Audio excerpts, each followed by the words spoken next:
Hello and welcome back to my channel. Today I'm taking you guys with me on my day as a real estate professional. We are just hanging out in my car in my mobile office, and I'm filming on my iPhone today, as I've been doing lately. And I just wanted to take you guys with me on my day because I get a lot of messages from people who are in the process of getting their real estate license and are asking, like, what is a typical day like as a real estate agent? And one of the best things about being a real estate agent, there's so many best things I would say, but one of the best things is the fact that, sorry if I shake my phone a lot. My goal for these videos, by the way, is the reason I've been doing them very like low or no production, like I don't use my professional camera anymore. We are just like very laid back, is because I really want it to just feel like we are FaceTiming together, friend to friend, having a conversation about our business. So if that's the vibe you're getting, hit the thumbs up button. If you like more video, if you want more videos like this and you like that style, hit the thumbs up button. If you want me to go back to the like more produced, professional camera, podcast style videos, hit the thumbs down button. You can do that too. But what I was saying was, there are a zillion ways to run your business as a real estate agent, and there's like so many different ways that your business can look. When I was a brand new agent, my day as a realtor looked so different. I won't get into this because I really don't want to be redundant on my channel. I've talked about this so much in the past, like how my business has changed and how things used to look versus how it looks now. But my day as a realtor looked drastically different than it does now. Today, let's just give like a quick rundown of what we have going on today in the life of a realtor. So today is one of my 2 work days. And what I mean by that is, for the past 4.5 years or so in my business, I have, because previously before I did this, I used to just work whenever, wherever, however. Basically, that was my plan. That was on my schedule, unless there was like something else going on that I would plan around it. Like, I would wake up and work all day. Like, that was literally my work schedule, was just to never be off. Like, I never scheduled off time, if that makes sense. It was just always to work every day, which is fine if that's the season that you're in. But for the last 4.5 years or so, I have had a schedule in my real estate business where I have 2 days a week that I work. Same days every week. I have not ever changed them. I'm very like consistent and disciplined with this, not scheduling things on these 2 days. On these 2 days out of the week, I have childcare for a few hours in the middle of the day, and that's it. And that is when I try to cram the most of my work time during that amount of time. It is possible to run a successful business while working these hours. Yes, my husband and I are a team together. We're a husband and wife real estate team. However, his hours are very similar to mine. He does work a little bit more than me, but not much. It's not like we're both over here, or like one of us is over here having this like crazy busy real estate schedule, because that is a huge lie that I think every real estate coach I hear online is sharing, is that in order to have a successful real estate business, you need to work all day and have this like insane schedule and cold call every single day. That's not true. We've seen it happen. Completely not doing that. I read the 4-Hour Work Week when I was 18, and I've literally reread it, or at least like skimmed it, every single year since then. And I've been very intentional about applying those things to my business, because that's how I want to live my life, and it always has been. So anyway, that was like a very long tangent, but just to get to, just wanted to give a little background if you're new here as to what I'm doing and what to expect and like why my day looks like this. So I have 2 days out of the week. However, on my off days, when I'm not working, when I'm the rest of the week, when it's not those 2 work days, okay, I'm still looking up houses for my buyers. I'm still answering questions from agents who reach out to me, agents that I sponsor at my brokerage. I'm still answering their questions and getting back to them. I'm still returning calls from my, like, I am not just like it's not like I'm just like out those days and, you know, I'm going to ghost you if you contact me. Like, no, not at all. It's just, those are the things that I can do easily while also living my best mom life, if that makes sense. So I'm still, I even still will do virtual showings on those days to clients. If I have, closing or something I need to run to, then thankfully my husband's schedule is very flexible as well, so I can leave my daughter with him. But I really try my hardest to schedule as much as I can for, like I said, the 2 work days throughout my week. But I don't want any like misinformation here. I still always answer my phone, answer my emails. It's something I'm very happy to do. It's not a burden by any means. I'm extremely happy to do on my off days. This has really helped me in my business because when I'm not working, okay, when I'm just like with my daughter, not working, whatever it is we're doing, okay, I think that I know I would feel very guilty. Well, I love being with her, and I love being with her all the time, and I don't really feel like I need this like big break or whatever from her, but I think I would feel guilty for not working while on my business while I'm with her, if that makes sense, if I didn't have this schedule. But instead, I know, something that like a project I want to do for my business comes up or whatever in my brain, I don't need to feel guilty for not doing it right now. I'm going to put it in the notes in my phone, and I'm going to time block it for the next work day that it fits into, if that makes sense. And then vice versa, because I think I also would probably feel guilty while I was working. If I didn't have this schedule, if I was working and not with my daughter, I would probably feel guilty as well for not being with her and for working. I never feel that guilt now because I know, yes, this is my work day, but the next day and the next day and the next day, I'm going to be with her all day, most likely. So I don't feel that sense of guilt. It also everyone has their own schedules, their own things they feel called to do, obviously what works for you, but this has worked very, very, very well for me and my family. But because I have those 2 days of the week, few hours in the middle of the day, 2 days a week, generally, right now, that's what my schedule is, that I'm cramming as much of my work stuff into. That means I do not want to waste any time. Like, I don't want to waste a single second while I'm away. Like, I am not scrolling through, going on social media unless it's like very intentional to post something for my business to get clients or respond to someone who's a potential client on social media. Like, I am not doing anything that is a waste of time, if that makes sense. And now on those other days that are not my work days, okay, I still do work most days. There's days I definitely give myself grace and stuff, and I'm not like super, super strict on those days, but most of the time I do like to chip away at my work tasks or do something dollar producing for my business just because I want to. It's a passion of mine and I do feel very called to it. What that used to look like is, while my daughter's napping, that's my time block in the middle of the day on my non-work days to get work done. Now that she doesn't nap, I do let her have a TV time. It's not super long or anything, but I have a short TV time for her, and that is my time blocked work time. In order to make this work, I really have to be, like, if we're out and about with friends doing something on one of those off work days, I forget about it and I don't. But if we are just at home, a regular routine day, like, that's what I'm going to be doing, and I generally stick with that routine, and it's worked really, really well for us. In order to make this work, though, I do have to be pretty disciplined in my life, because I found that if I'm not disciplined, it's just not going to work out. Honestly, like, to be able to do all of this and do it well and be very present and do a great job for my client, but also be present with my daughter when I'm with her, like, it just won't work. So for me, it's the simple things, like going to bed at a decent time, having a good solid routine in the morning to where I can get up and do my workout and do, whatever things are important to me in the morning for myself. I need to be able to get those things out of the way in the morning, because if I don't, I'm going to want to do them during my daughter's like TV time or what used to be nap time. But instead, that's my work time, if that makes sense. So I need to be disciplined to be getting the workout in the morning, not during her TV time. I need to be disciplined to do whatever like housework needs to be done. If any work needs to be done around the house, like, I need to be disciplined to do that with her, and like be able to learn how to do it well with her and include her in it, instead of saving it for her TV time, like I feel like I probably would do if I wasn't also trying to run my business at the same time, if that makes sense. So it's little things. It's definitely nothing drastic, but just being disciplined in the little things really helps me. So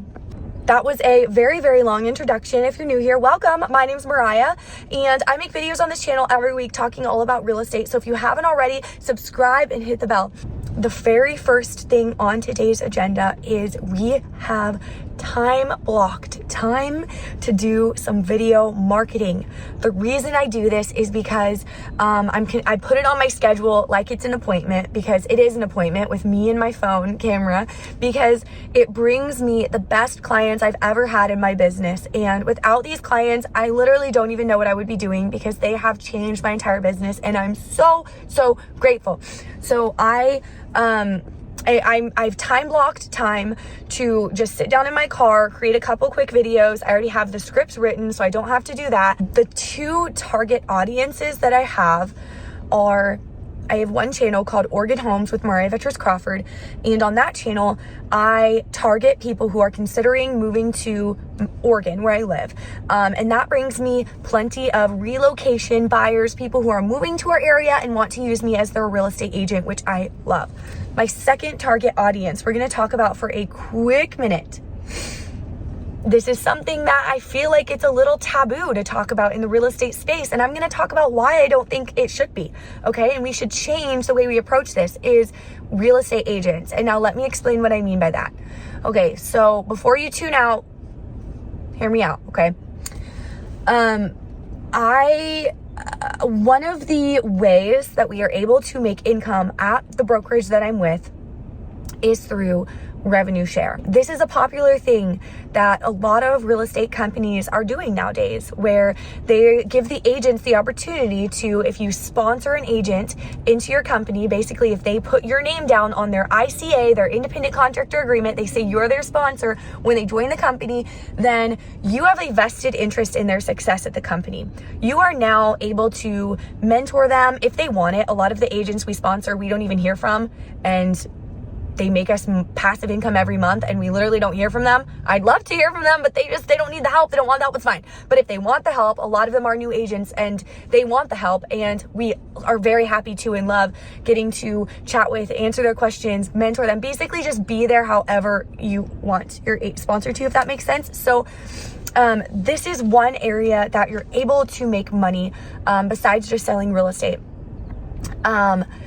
It's something I think a lot of agents don't like talking about. It's been given a very bad reputation.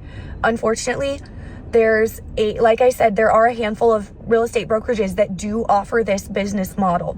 There are plenty of agents making way more money in 1 month from this business model passively than they ever made in an entire year as a top producing real estate agent, which is, if you're a top producing agent, like, you've made quite a bit of money.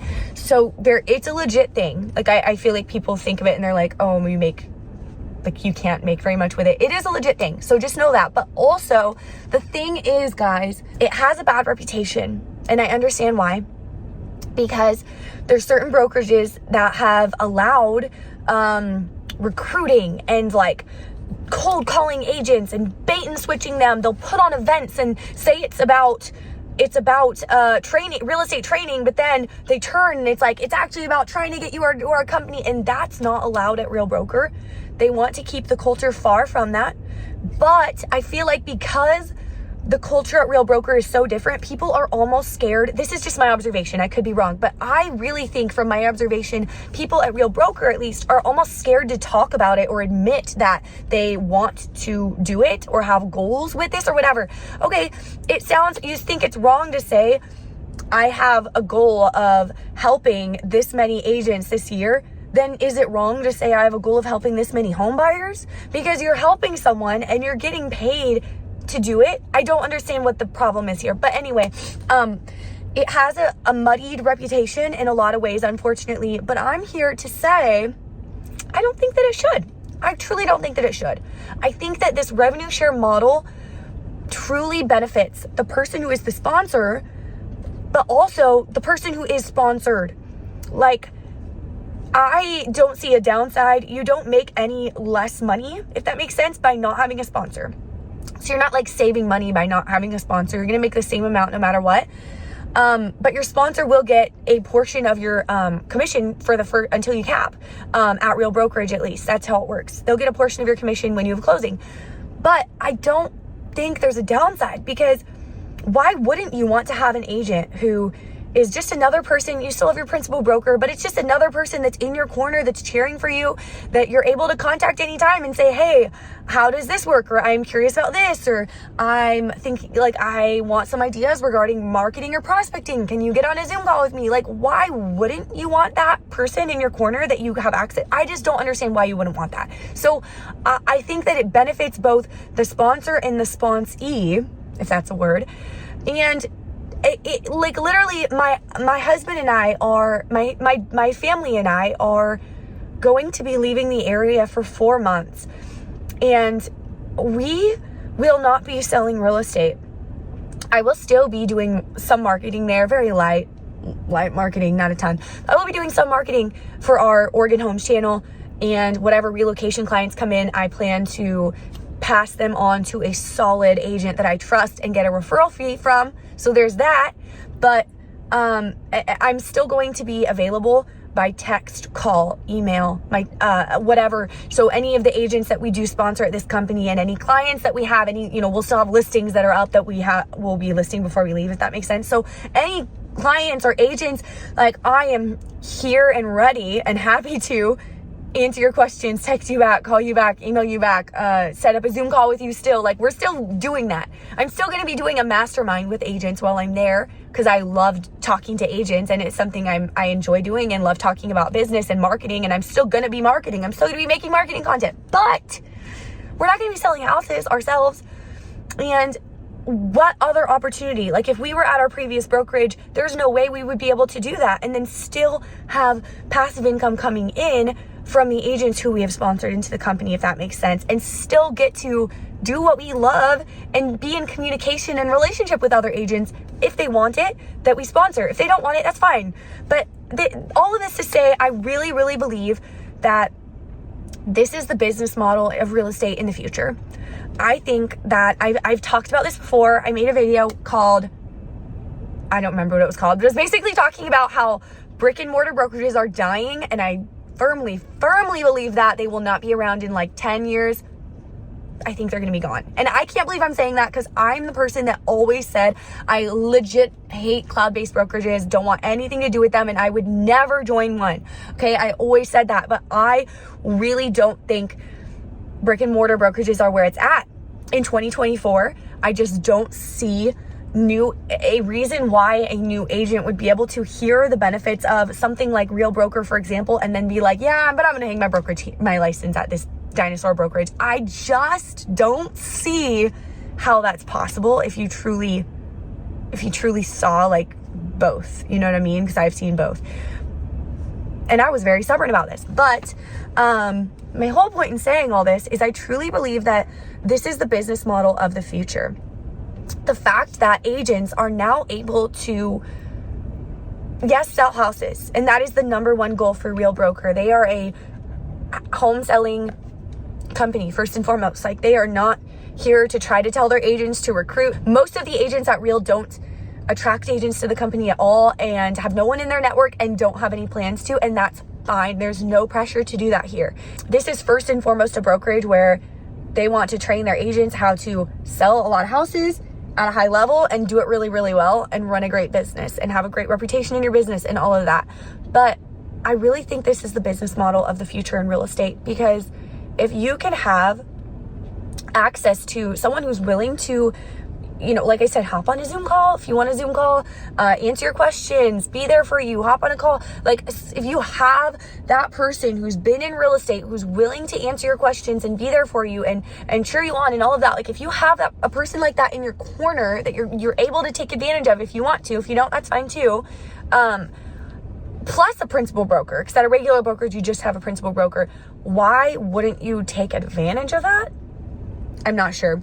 If you have questions about Real Broker, by the way, or if you're thinking about joining, I do Zoom calls often with agents who are considering joining Real, and I'd love to set a Zoom call up with you.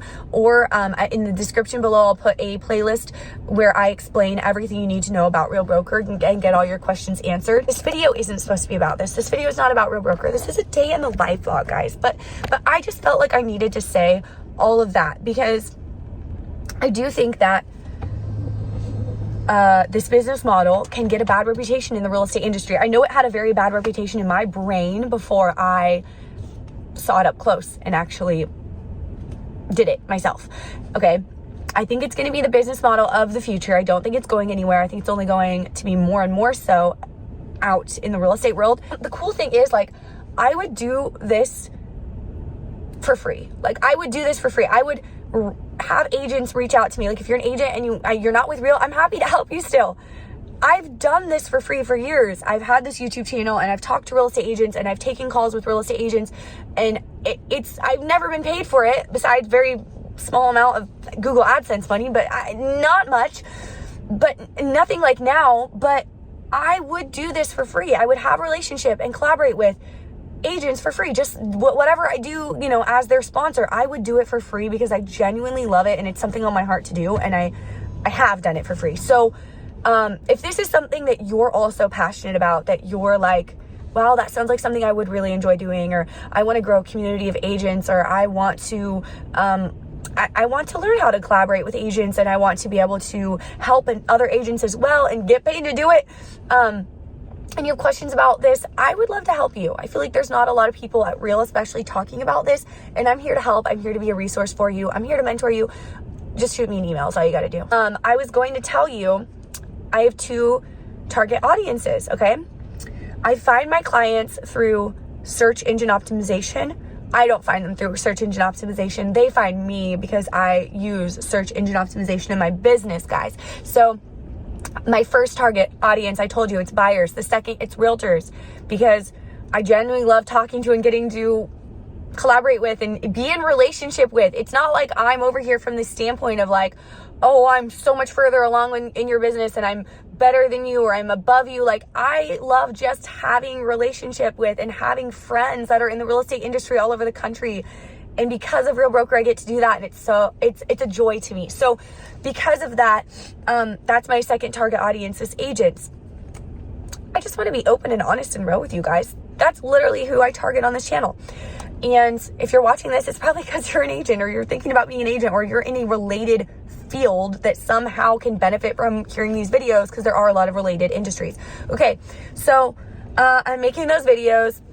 I'm not going to go in depth. You guys know what I do. Basically, just make a video that a buyer who's thinking about moving to Oregon would want to watch. Okay, I'll go more in depth on this in my mastermind. So if you're interested, contact me. You can join that. But basically, those are the people I'm trying to target in the videos. And then I need to run by our Airbnb because we only have 5-star reviews so far, but I got a comment. It was like a private comment from the last person that stayed there. They just left this reply yesterday. They just reached out and said, hey, we loved our stay here. We're super happy with everything. I just have one piece of advice for you guys. I think that if you guys had new towels, it would really benefit you, because we really need new towels in there. We don't have new towels. And so my husband went to Walmart this morning first thing and bought towels. If somebody is putting the fact that we need new towels in order to make it like a more 5-star experience in a private remark, that's very kind of them that they put it in the private remark. But it's only a matter of time before somebody who isn't as kind comes along and puts it in the public review, and then we get a bad review because of it, and then it hurts our status and we can't become super hosts, and then that is just detrimental to your Airbnb business. There's nothing you want less than a bad review. I'm going to go run those towels that are in the back of my car to our Airbnb and throw away any towels that just aren't looking up to par. After that, I have a Zoom call with a real estate agent at 3, which I'm super excited about. I've talked about this before. I love talking to other real estate agents. It is so much fun. that's kind of the end of my time chunk. Like, that's the end of my childcare chunk. That's it. After that, I'm going to go on a walk at the park. And then later that evening around 6:30 p.m., I have a call, a buyer consultation call with a new relocation buyer client who's going to be moving to my area and wants to work with us. So that's my day. Like, it's pretty chill and I like it that way, but it's also dollar producing. While it's chill, I'm doing the right things. I think it's so important in real estate to, instead of just busying your day with trying to do a zillion different things for your business, just pick the right things. And that's really one of the biggest keys to how we've been able to run our business successfully without working a ton of hours is just thinking like, how can we, what are the most important things to do, and focus on those, and just having like laser focus on the things that are going to bring us the clients we want to work with, and then not doing anything else. While I've been chatting, my egg bites have been cooling down. My tea, I got an Emperor's Cloud green tea with a little bit of steamed almond milk, has been cooling down. So I'm going to sip on those, work on this video content I need to do, and then get over to the Airbnb, and I will update you guys along the way. Okay. So here's what we're doing now, you guys. We're still in my car. We've changed locations though. We're in a different parking lot. But I just did the videos that I needed to do in order to get the clients that I need to get and make the money I need to make. We just got another relocation client that reached out through our video marketing that we do on our relocation channel. And my husband is going to be taking on those clients. He's going to be showing them houses today, actually, while I'm out and about doing this, which is awesome.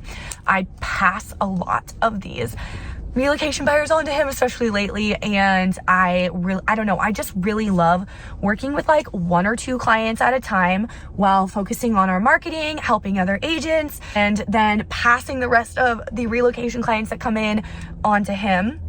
I don't know, that works really, really well for me. And if I've said this before, but if I didn't have a husband who is in the business at this point, I would definitely have an agent who I pass a lot, like most of my relocation buyers onto, and then just get a pretty good like referral fee from it, if that makes sense, and just have a good consistent setup. So there are ways, if you want to make it work to still run your business successfully, still be growing your business and not just like pull back, but also have a very like chill, low, not stressful like lifestyle. There are ways it can be done in real estate, but without you having to hire a team, because I did have a team at one point when I was 21. I'm putting my shoes on, guys. I take my shoes off when I make my videos because I just like to feel like I'm at home. I started a team when I was 21. I was 3 years into the business, and my husband just got his license, and I hired a buyer's agent. I did interviews. I like literally went down a list of agents who hadn't sold that many houses, and I cold called all of them to try to join my team that I was starting, met a bunch of them for coffee, just scheduled like back-to-back coffee dates, interviewed them. I had no clue what I was doing. And then I hired an agent, and it wasn't a very good decision. Maybe I'll talk about that in the future, but it didn't work out. She was with us for like 9 months, a very sweet gal, but I don't know, dude. I feel like having a team is tough because it's like finding someone who wants to be on a team who's as motivated as you are, because at the time I was buying leads, and I was spending quite a bit of money on these online leads. And I feel like nobody is going to be as aggressive as you, especially if you're paying for these leads. It's very hard to find someone for your team who is as aggressive as you are with the follow-up. What I found through starting a team was like, if an agent is as determined and motivated and like go get her to this as you need to really convert these leads, they're probably not trying to be on a team. They probably want to build their own thing. So that was my experience. That's one reason why I love that we have, I know I've been talking about revenue share way too much in this video, but that's one of the reasons why I love being able to have revenue share at our company so much, because we get a lot of the benefits of having a team. We get to have a relationship with other agents and collaborate with them and mentor them when they need, and answer their questions, be there for them when they need help, but then and then also get paid a portion of their commission. But It's so much better, in my opinion. It's so much better. Let me know what you think. If you have had a team, let me know if you agree or disagree in the comments below. But okay, now this video has been so rambly and like ranty. I apologize. If you don't like that, hit the thumbs down button. If you do, hit the thumbs up button.